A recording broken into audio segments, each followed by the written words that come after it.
هالیالو گوتن تاگ. امروز میخوایم در رابطه با بخش لزن گوته زبان آلمانی صحبت کنیم که جزو بخش شریفتلیش امتحان یا بخش کتبی امتحان هستش.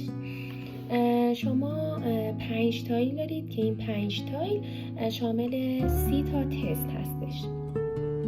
تایل 1 شما چند تا متن دارید که هر متن متعلق به یک شخصی هستش و توی گزینه ها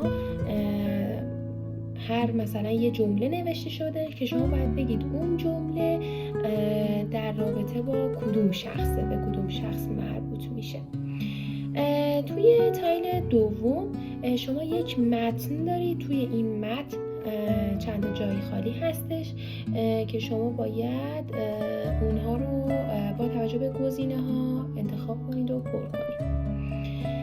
توی بخش سوم شما باز یک متن دارید، در رابطه با اون متن سوال ها هستش. هر سوال شامل 3 تا گزینه ABC هستش و اون سوال شما مثلا میخونید و اون بین اون 3 تا گزینه با توجه به متن کلی سوال جواب میدید که گزینه A هستش یا B هستش یا C هستش.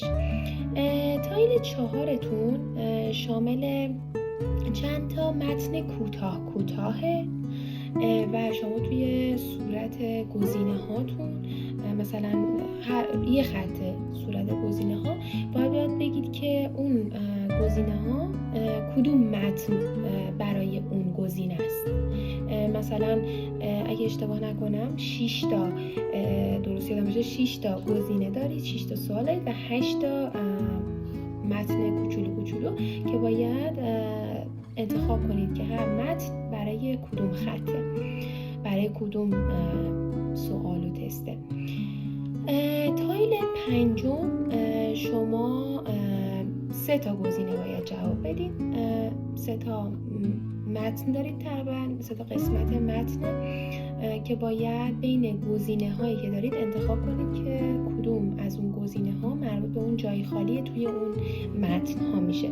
یه جورایی تقریبا شبیه تایل 2 ولی خب یه سری تفاوت ها به هر حال داره باهاش و توی هر تایل این امتحان میخواد بسنجه مهارت درک متن شما رو و مهارت مثلا ورد شاتس، اینا رو همه رو میخواد بسنجه و توی هر بخش به صورت جداگانه مهارت‌های مختلف شما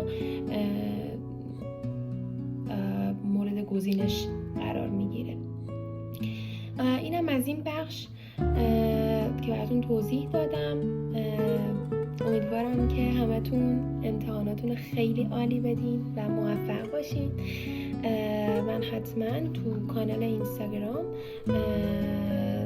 براتون نمونه لزن و موقن و شخایبن اشپریشن رو میذارم، نکته ها رو میذارم و ما کلاس های اشپریشن داریم، کلاس های آمادگی برای آزمون داریم و خوشحال میشم که به پیجم سر بزنید. امیدوارم هر جا که هستین موفق باشین و تو همه مراحل سربلند باشین.